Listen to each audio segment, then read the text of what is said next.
All right, guys. Dex Gilly, Pastor Eric Bradley. Woo. We are here, episode 7. 7. and That's we're a talking- magical number. Hey, lucky number 7. Come on. Yeah, you can't beat it. It's We're going to gonna talk be good. about boundaries. Boundaries. We're going to talk about a good leader. Okay. And if you're here watching this podcast, there's a couple things going on. Mm-hmm. You're trying to see what's going on with Eric's hair. It's growing. It is growing. Well, I just got released from the doctor the other day, and I can almost get my hand up there, but not quite. And I'm right-handed. I'm not left-handed. So I Okay. don't trust my left hand to shave my head with a razor blade. You know what I Get mean? shiny. So it might here in the next Okay. little bit. You give me a couple more weeks, I think we're gonna have it all trimmed down. Polish it up. Come on. Could be the hair. Yep. It might be my good looks. Probably. It's probably what it is. Or if we're watching something on boundaries, Uh-oh. being that you don't have hair and I'm probably past my prime, you might be dealing with a difficult person. Mm-hmm. And if that's the case, you probably need to thank God for that person, which has led you to watch this, because we're about Come to on. give you Today's some the advice day. on how to handle them. Today is the day. So when we're going into boundaries, how would you define a boundary?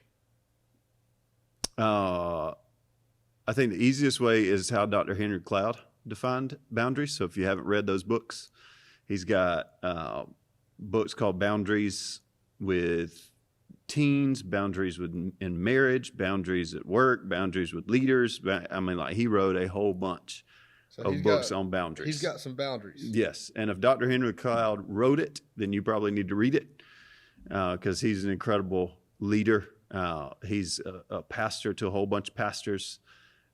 He's an incredible guy.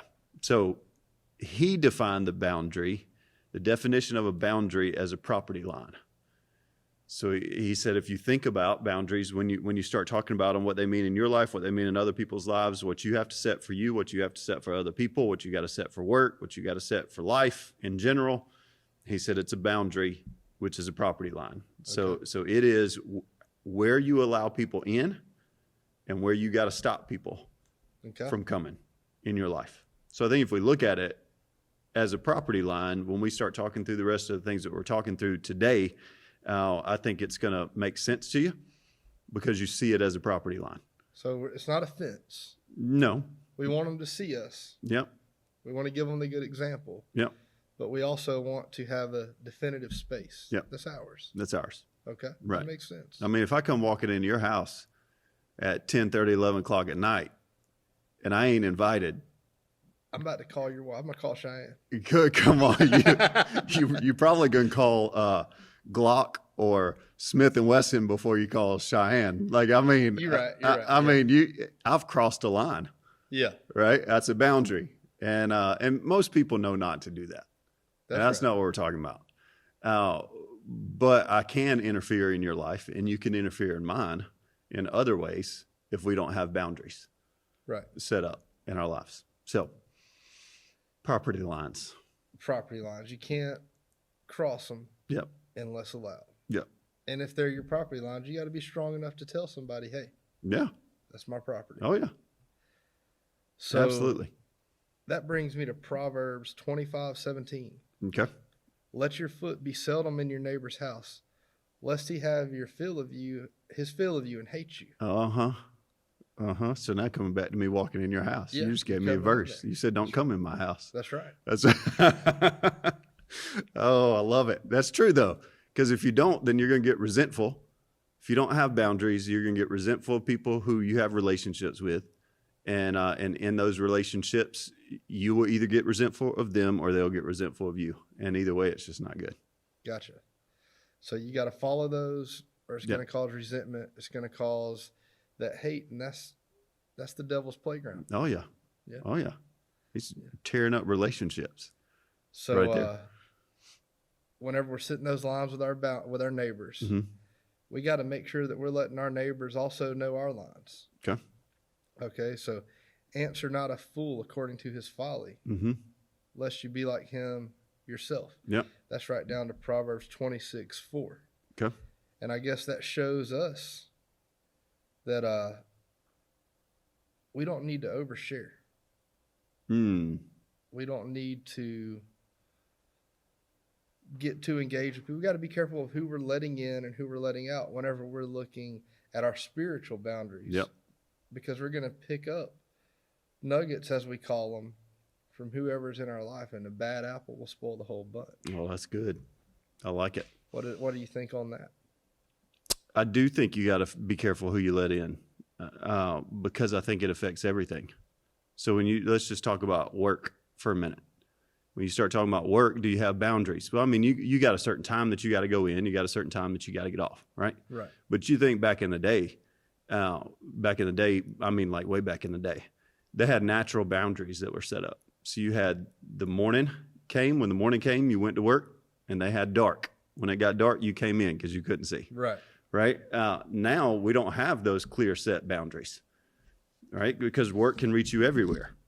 So at this point, you get to a place where you've got to put boundaries on yourself for work. Like, I'm not going to answer this email here. I'm not going to do that, because people get overloaded and overwhelmed. And I think about kind of where Moses was when he had the whole nation kind of reporting to him and coming back to him and going, hey, here's my problem. Can you help me? Here's my problem. Can you help me? I want to read it to you real quick. So Exodus 18. This is Jethro. So his father-in-law comes to him. And he's going, man, you're doing this all wrong. You got to get some more people around you. You got to get some people that can help you. Verse 17, he says, this is not good. Moses' father-in-law exclaimed, you're going to wear yourself out, and the people too. This job is too heavy of a burden for you to handle all by yourself. So he came in and put some boundaries in place for Moses and said, hey, you got to appoint some leaders here. You got to appoint some leaders here. You got to appoint some leaders here. And I think personally, we got to do that for ourselves. We got to do that for work. Like you have a job. If you clock in, you clock out. Right. If you're a salaried position, then you got to figure out how to get your job done in the amount of time that you are specified to be at work, and then cut it off, right? You got people working all too long of hours. I mean, right. 60, 70, 80 hours a week. I mean, going crazy. Taking it home with you. Yes. Salaried position. You got to figure out how to do your job. Exactly. Effectively and efficiently. Mm-hmm. Or you're never going to finish your job. Exactly. It's always going to be there tomorrow. Yep. Yeah. So you got work boundaries, you got personal boundaries. Like I remember me and Cheyenne we got married, and we said, okay, my family lives in Alabama, her family lives in Arkansas. So what are some of our boundaries? So we just made a commitment to each other. We said, okay, where do we want to spend Christmas? And it was at our house, like as a family, at my house, not my parents and not her parents, right. at our house. So that told us where we were going to be for Christmas. And we said, okay, well, we're kind of going to be around my family for Christmas because this is where we live. But for Thanksgiving, we'll always be in Arkansas. Okay. Well, it's a boundary. That was a family boundary. You think through like personal boundaries, like even personal space boundaries. I have a thing that I don't do at church, which is like full on frontal hug women. Yeah. And here's the deal. It ain't because I don't like you, and it ain't because I don't like think highly of you. I just don't want to be like that with you. Right. And there's just something against that. And I tell you, I can't tell you how many women I've had to like do the Heisman pose on. I'm just not doing it. I'm not going to let myself get there. So there's like a personal space boundary. I think all the way across the board, you got to figure out your property line on what you want to take responsibility of. Right. And I think that how you act is your responsibility. How you believe is your responsibility. The choices that you make is your responsibility. And you got to figure out what's your responsibility, and you got to draw a property line around it. And because if you don't, then now somebody's overstepped your property line because you didn't have one. True. Right. And now it's Cheyenne's fault that I'm upset today. Absolutely not. It's Eric's fault that Eric's upset today. But people go around all the time thinking it's somebody else's fault that they're in the situation that they're in. And that's because they've never set boundaries to go, okay, what am I responsible for? I'm responsible for my happiness. I'm responsible for my choices that I make. And I'm going to take ownership of those. And here's the things that I'm going to set in place to make sure that those actually happen. Right. So ultimately, you got to set boundaries at every part of your life. So touching on that marriage part. Ooh, yeah. Okay. Maybe it started out strong. Yep. Everything's going good. Then the new rubs off. You're out of the honeymoon stage. Yep. You start fighting more. Then you start cursing more. Okay. Maybe your spouse, they've never been around that. They're not used to that. You shouldn't be doing that anyways. Okay. So maybe they're getting talked down to. It's very demeaning when you're treating someone like that. Yep. So that's breaking them down. And that is, they're allowing you to go out of bounds by doing that. And that could have potentially pushed them into stepping out of bounds into their marriage. And I think that sometimes when somebody may have a hard problem saying no, somebody watching this may be seeing it, and they may be saying, you know what, I wish I could do that, but I'm not strong enough. Because maybe they just don't know how to say no. They're scared they're going to hurt somebody's feelings, or they're just very passive. But I think it's imperative that we do that. It's not healthy to not state your boundaries. You need to tell your partner, hey, don't talk to me that way, or hey, I don't like fish. Whatever it is, just put it out there and allow your partner to be your partner. Because when you're not spelling out your boundaries, that's not fair to you, and it's not fair to them, because that's going to lead to gossip and everything else when you go to work. Oh, my husband didn't do this or that. If you're not vocalizing what to do, you're not doing your part either. So those boundaries, they're a two-way street. The person needs to follow them, but the person also has to sit them. So like you said earlier, you got to talk about start them. with you. Yep, you got to talk about them. And I would say those are easier set up front in a relationship than they are in the middle of a relationship, because I'd like now to get it halfway. I got a little intel. Now you got a little intel. But now the tendency, I think, the reason that people don't want to set them when they're already in a relationship is, well, I don't want to make them feel bad. We're not making them feel bad. If you were allergic to shellfish, I mean, it's just you can't help it. You can't help it. Here's the deal. I'm allergic to shellfish. We can't have it in the house. Yeah. Well, I mean, it's the same thing with adultery. So the Bible says that in the marriage, right, to keep the marriage bed undefiled. So when you start talking about marriage, there's some boundaries that's got to be set up. Sure. Right? So to abide by what the scriptures say right there, don't defile the marriage bed. Well, that's talking about adultery.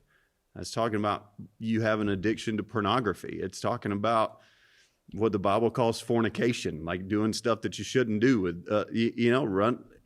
At the end of the day, you're going to have to set boundaries for that. So for me and Cheyenne, up front, we said, okay, especially doing what we do, me being a pastor and having conversations with people all during the week, I don't text another woman like by myself. Like 9 times out of 10, she's in it, or somebody else on staff is in it if it's relative and pertinent to their situation, right? So somebody is always in that group text. You're going to have boundaries. That's a boundary that we set. Was it set because I didn't trust her, she didn't trust me? No. It's a boundary to keep us safe, right? Sure. Because when you go, so Bill Hybels, he's coined with this whole phrase of saying that you don't wander into good decisions, right? I mean, because you and I are prone to wander into bad decisions. Sure. So if we don't set up boundaries up front, then we're going to be prone to wander somewhere else. So if me and Cheyenne don't have the conversation of going, hey, don't have a meeting with a person of the opposite sex by yourself. If we don't have that up front, then I'm going to think, okay, well, it's okay to do that. This is just an old friend from high school, and now we had this old friend from high school lunch that now turned into something else. A left turn. Oh, yeah. And I didn't want it to go there, but then I wandered into it because we didn't have boundaries. Sure. It's not because I don't trust her and she doesn't trust me. It's to keep us safe in this confine of marriage. So with pornography, it's a big deal now. And it's not just with men. If you look at stats, like women are through the roof in percentage-wise on who's watching pornography right now. So in marriage, it's got to be like my password to everything that I have. You got access to my phone when you want it. You got access to my computer. You can browse the history. I ain't going to delete none of it. Like you can whatever you want to see, you have access to it. That has to be a boundary, because if it's not, then how much stuff can you hide? A lot. You know, and you can hide a lot more now in the culture that we're in. Like you can, have you heard about the calculator app?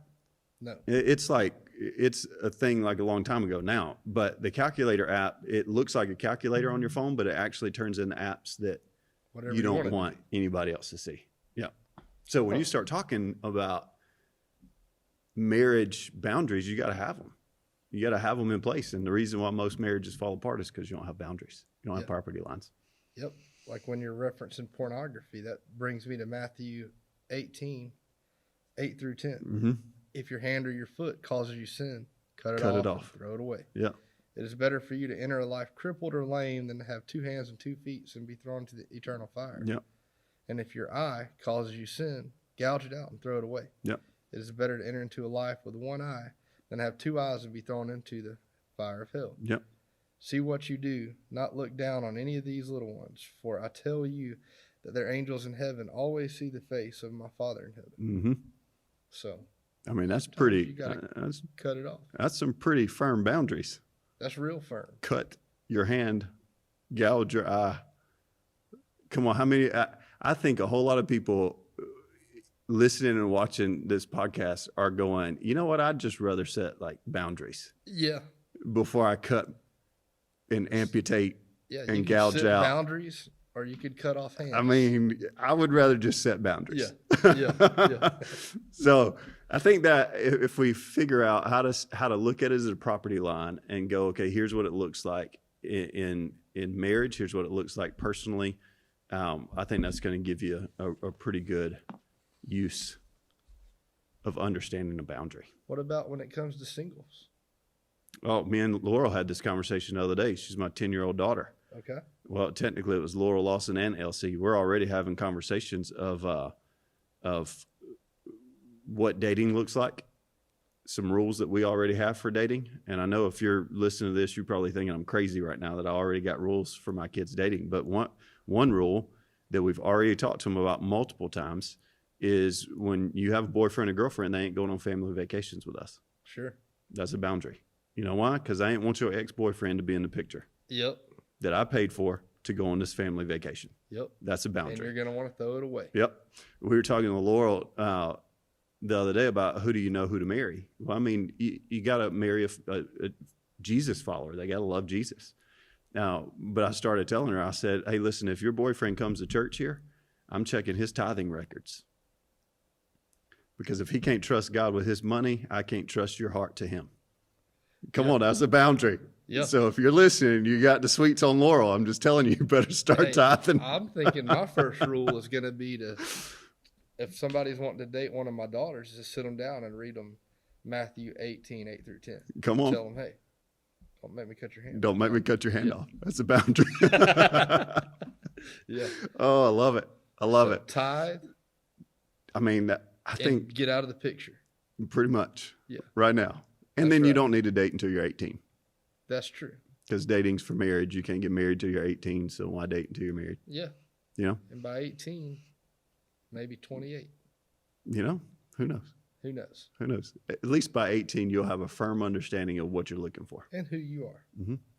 Really, that's too much pressure for a kid. They don't need to deal with that in high school. They're going through so many hormonal changes. Gosh. That's just crazy. That's too much. I wish somebody would have told me, hey, just play sports. I know. Yeah. I know. You can worry about the rest in a little while. Yeah. Yeah. 18, you're good, though. We can start talking about it. You know? Yeah. Ask some questions. Sure. Which they will have by that point. Oh, they're going to stack them up. Oh, yeah. Oh, yeah. So I guess to get into our next topic, I think that kind of covers the boundaries. What do you think? There's anything we left out? I like the next question, though. Let's hit that one. How do I know I'm being led well by the people in my life? Mm-hmm. Like, how am I following the right leader?